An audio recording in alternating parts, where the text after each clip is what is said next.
In the year 1994, an old ocean liner was being towed and broke free during a violent winter storm off the Canary Islands. She then ran aground at the Playa de Garci, on the west coast of Fuerteventura, and split in two. It was the end of a long journey that started in 1939. The ship had many names throughout her long and eventful life. Her final name was the American Star. After sailing around the world in war and peacetime, the once beautiful liner had finally met her maker.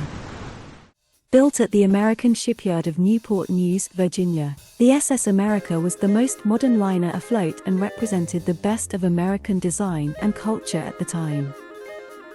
Her launch took place on the 31st of August, 1939, and her godmother was Eleanor Roosevelt.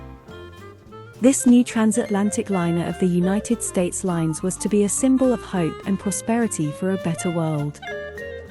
But she would not have things her own way, as World War II began the following day.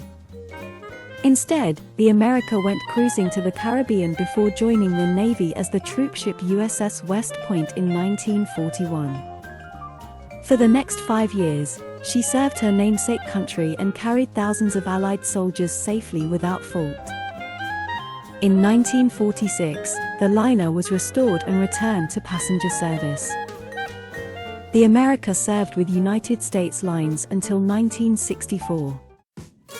She was sold to the Greek company Chundris Lines and renamed Australis. After 62 voyages around the world, the ship was bought for cruising out of New York and became the America for a third time. This was a failure, and Chundris bought her again, for cruising in the Mediterranean.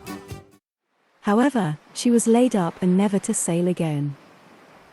The old liner was forgotten until 1992, when a company bought her for use as a hotel in Thailand. But the American Star would end up in Fuerteventura instead. The former S.S America never got to her new home. Before she finally disappeared forever, locals and tourists visited the remote beach to observe her gradual destruction by the sea. Some visit to remember happier times, when she sailed under memorable names such as the America and Australis. Those were the days when the only way to travel was on a ship. It was a time that will never return.